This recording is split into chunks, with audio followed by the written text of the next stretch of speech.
ओम। आज के दिन हम श्रीमद् भगवद गीता इस पुस्तक का स्वाध्याय करते हैं और इस पुस्तक के 15वें अध्याय के 12 श्लोकों को हम पढ़ चुके हैं और आज हम 13वें श्लोक को पढ़ने वाले हैं। तो मैं 13वां श्लोक पढ़ता हूँ। गामाविश्य च भूतानि धारयाम्यहमोजसा पुष्णामि चौषधीः सर्वाः सोमो भूत्वा रसात्मकः।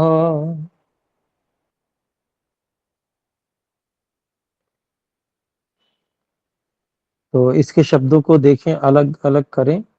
गाम आविश्य च भूतानि धारयामि अहम ओजसा पुष्णामि च ओषधीः सर्वाः सोमो भूत्वा रसात्मकः। और इसका अन्वय इस प्रकार है। गाम आविश्य च अहम ओजसा भूतानि धारयामि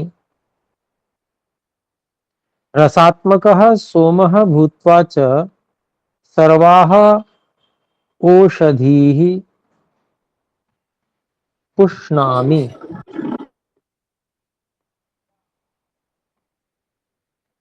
तो इसका अभिप्राय देखते हैं। गाम आविश्य, गाम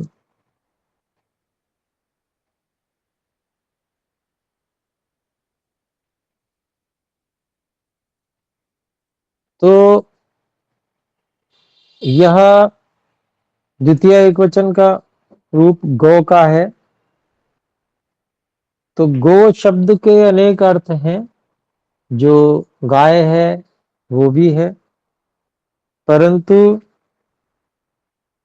जो गमन करती है इसलिए वह गाय है। तो पृथ्वी भी गमन करती है, पृथ्वी, इसीलिए धरती को भी, पृथ्वी को भी गौ शब्द से बोला जाता है। इंद्रियों को भी गौ शब्द से बोला जाता है क्योंकि वो भी गमन करती हैं अपने विषयों में। तो यहाँ पर पृथ्वी लोक अर्थ लेकर हम बात करेंगे, अर्थ करने का प्रयास करेंगे। तो श्री कृष्ण जी आत्मस्थ हैं और स्वयं में परमात्मा को अनुभव करते हुए और वैसी ही भाषा का प्रयोग कर रहे हैं कि इस पृथ्वी लोक में प्रविष्ट होकर, गाम आविश्य, इस पृथ्वी लोक में आविष्ट होकर मेरी अंतरात्मा जो परमात्मा, यह परमात्मा ही, अर्थात मैं, यहां पर शब्द किसके लिए आया है? मेरी अंतरात्मा परमात्मा के लिए, अहम। तो मेरी अंतरात्मा जो परमात्मा, वह ओज के द्वारा सभी भूतों को धारण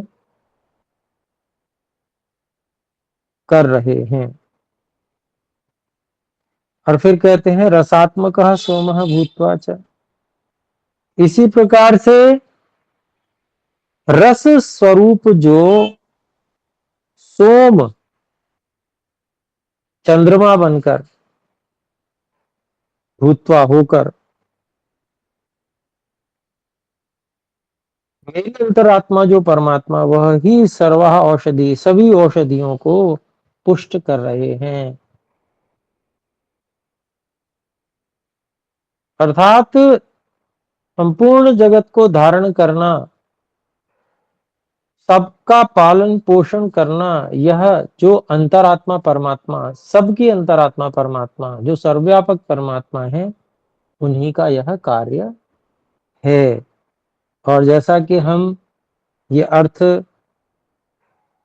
जहां पर भी मैं, मेरा, इस प्रकार का जो श्री कृष्ण जी उपयोग कर रहे हैं शब्दों का, उसका अर्थ हम छठे अध्याय के अंतिम श्लोक से अंतरात्मा परमात्मा के लिए ही अर्थ में लेते आ रहे हैं। जैसे कि आरंभ से ही, उसी तरह से यह भी हमने अर्थ किया, उससे बिल्कुल अर्थ ठीक बन जाता है, अर्थात सही सिद्धांत के अनुकूल रहता है। और वही सिद्धांत के अनुकूल ही श्री कृष्ण जी का भी अभिप्राय है, क्योंकि वो इस बात को छठे अध्याय के अंतिम श्लोक में कह ही चुके हैं। तो आइए 14वें श्लोक को देखें। अहम वैश्वानरो भूत्वा प्राणिनां देहमाश्रितः प्राणापान समायुक्तः पंचम्यन्नं चतुर्विधम्। शब्द अलग अलग हैं। अहम वैश्वानरः भूत्वा प्राणिनां देहम आश्रितः प्राण अपान समायुक्तः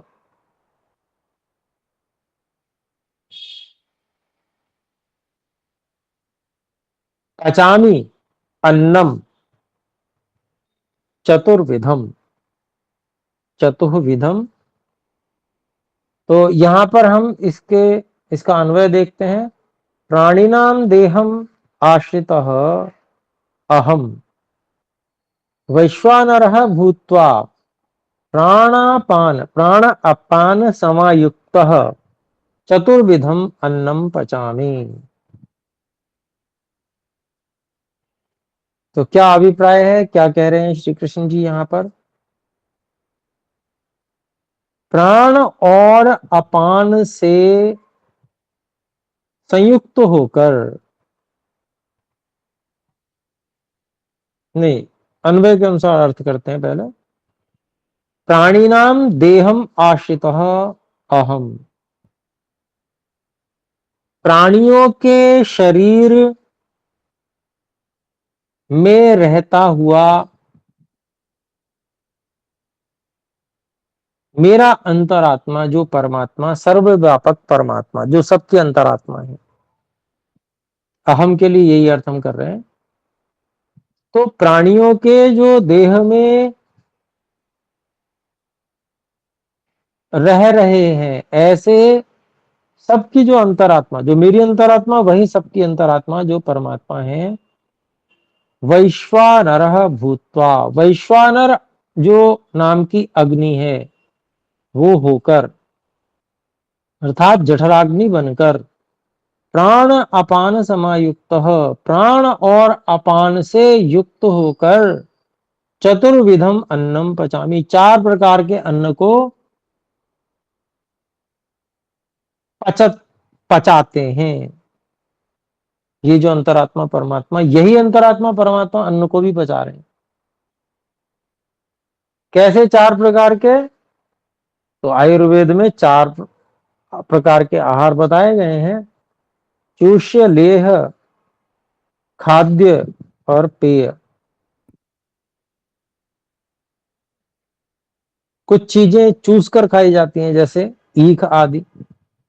कुछ चीजें चटनी आदि चाट कर खाई जाती हैं। कुछ पेय होते हैं, जैसे कोई शरबत हो गया या सूप हो गया, यूष भी कहते हैं उसको संस्कृत में। और जो कुछ खाद्य ठोस होते हैं जिनको चबाकर खाया जाता है। तो ऐसे चार प्रकार के अन्न को यह जो सबकी अंतरात्मा, मेरी अंतरात्मा जो परमात्मा, यह ही इन चारों प्रकार के अन्नों को पचा रहे हैं। कितनी स्पष्ट बात कही। आइए आगे देखें 15वें श्लोक को। सर्वस्य चाहम हृदि सर्वस्य चाहम हृदि सन्निविष्टो मत्तः स्मृतिर्ज्ञानमपोहनं च वेदैश्च सर्वैरहमेव वेद्यो वेदान्तकृद्वेदविदेव चाहम्।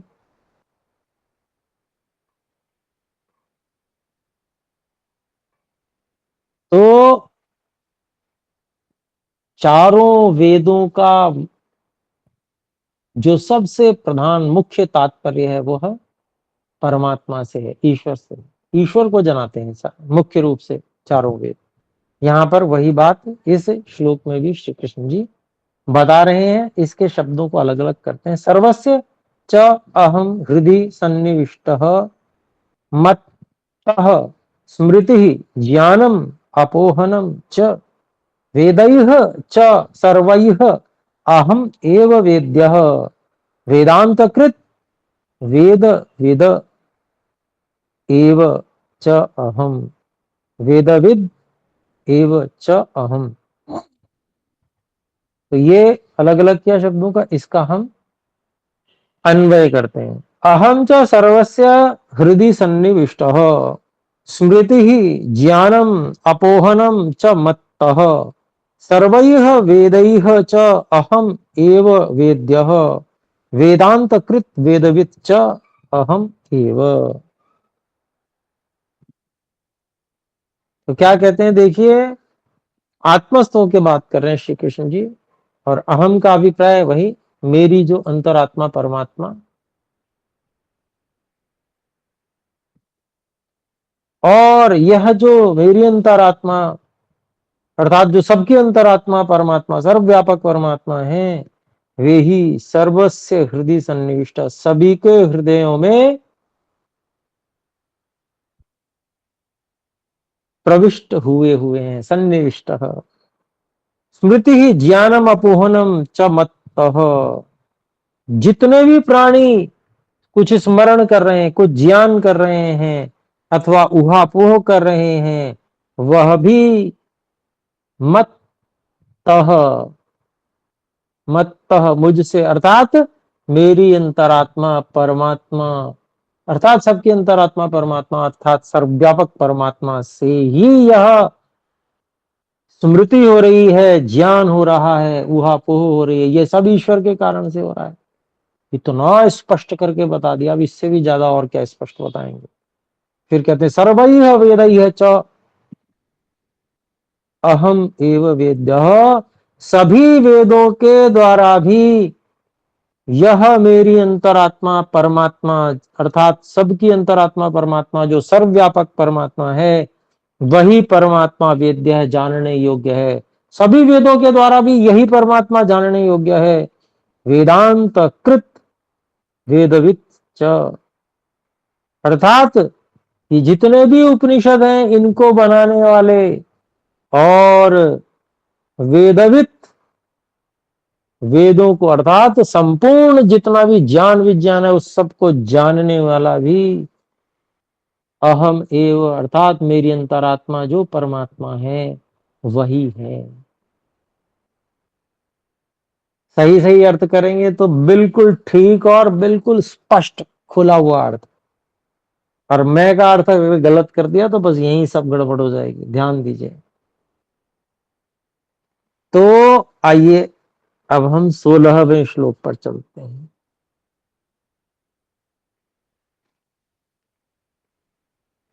द्वा द्वा द्वाविमौ पुरुषौ लोके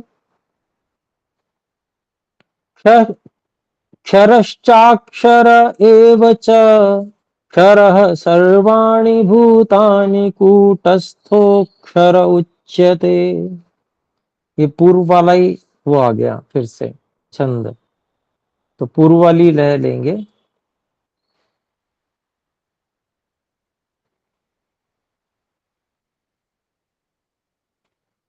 इमौ पुरुषौ लोके क्षरश्चाक्षर एव च क्षरः सर्वाणि भूतानि कूटस्थोऽक्षर उच्यते।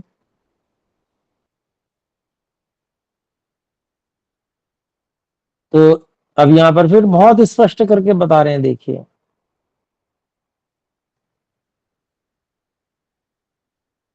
द्वौ अलग अलग कर रहा हूं शब्दों को। द्वौ इमौ पुरुषौ लोके क्षरः च अक्षर एव च क्षरः सर्वाणि भूतानि कूटस्थः अक्षर उच्यते।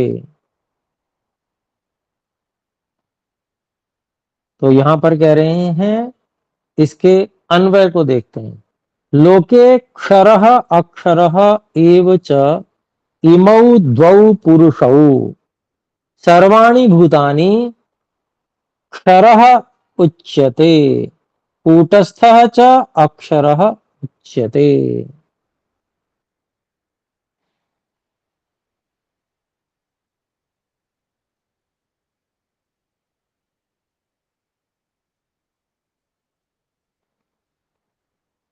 तो कह रहे हैं संसार में क्षरित हो जाने वाला अर्थात जो नाश को प्राप्त होता है, और अक्षरः जो नाश को नहीं प्राप्त होता है, एव ही च इमौ द्वौ पुरुष, इस प्रकार के दो पुरुष हैं।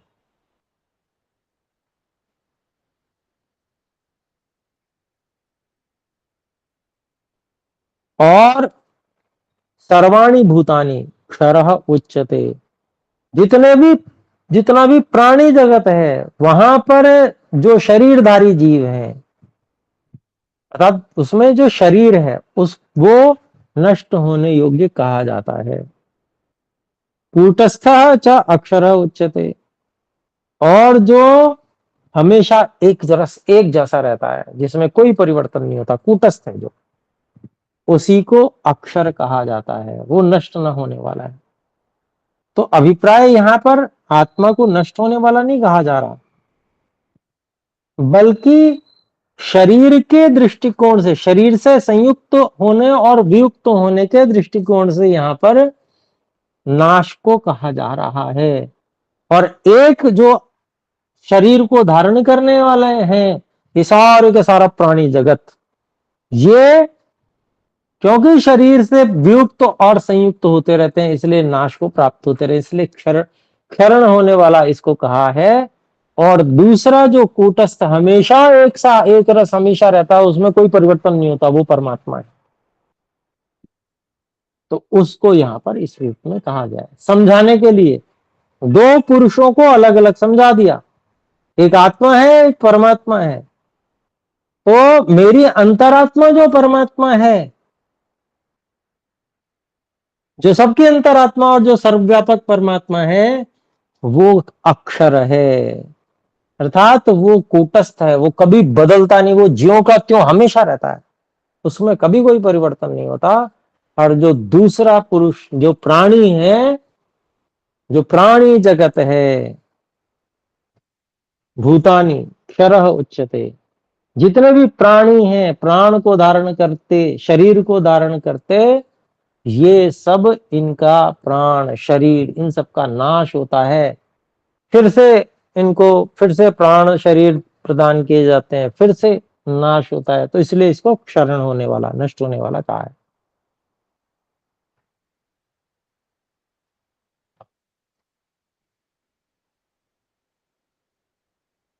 तो पुरुष दो प्रकार के, अर्थात एक आत्मा और एक परमात्मा। तो आत्मा जितने भी हैं, यद्यपि वो भी नष्ट नहीं होते हैं वो भी अविनाशी, परंतु जब वो शरीर के संयोग में आ गए तब उनको विनाशी कह दिया जाता है, क्योंकि वो बार बार उसको धारण करते, शरीर को बार बार उससे छूटते, फिर धारण करते, फिर छूटते, तो वो हमेशा एक जैसी स्थिति में नहीं रहते हैं। वो कभी बंधन में आते हैं, कभी मुक्त होते हैं, कभी बंधन में आते हैं, कभी मुक्त होते हैं। लेकिन जो अंतरात्मा परमात्मा, सर्वव्यापक परमात्मा, वो एक सा कूटस्थ है, अर्थात वो एक समान रहता है, वो कभी बंधन में नहीं आता, वो हमेशा एक रस एक जैसा सदा विद्यमान रहता है। तो बहुत स्पष्ट करके बातों को समझा रहे हैं। आइए 17वें श्लोक को देखें। उत्तमः पुरुषस्त्वन्यः परमात्मेतच्युदाहृतः यो लोकत्रयमाविश्य बिभर्त्यव्यय ईश्वरः। तो कह रहे हैं, इसके शब्दों को अलग अलग करें। उत्तमः पुरुषः तु अन्यः परमात्मा इति उदाहृतः यह लोकत्रयम् आविश्य बिभर्ति अव्यय ईश्वरः। तो परमात्मा एक अलग, दो पुरुष बताए उसमें से परमात्मा के विषय में बता रहे हैं। अब इसका यहां पर अन्वय करते हैं। यह अव्ययः ईश्वरः लोकत्रयम् आविश्य बिभर्ति सह उत्तमः पुरुषः तु अन्यः परमात्मा इति उदाहृतः।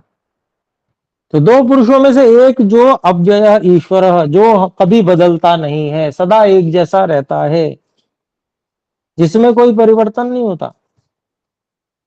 लोकत्रयम् आविश्य, वो तीनों लोकों में प्रविष्ट रहकर विभर्ति, उसका पालन पोषण करता है। स उत्तम पुरुष, वह उत्तम पुरुष है। उत्तम पुरुष अर्थात पुरुष विशेष, जिसको महर्षि पतंजलि जी ने पुरुष विशेष ईश्वर कहा है, वह पुरुष विशेष ईश्वर है। वो तू अन्य, वो अन्य सभी पुरुषों से, अन्य जो जीवात्मा रूप पुरुष है उनसे अलग है।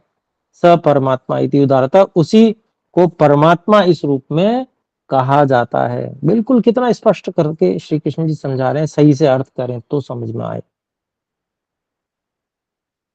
तो समय हो गया है, 18वें श्लोक को फिर हम अगले कक्षा में पढ़ेंगे। आइए एक बार ओम का उच्चारण करके कक्षा को विराम करेंगे। ओ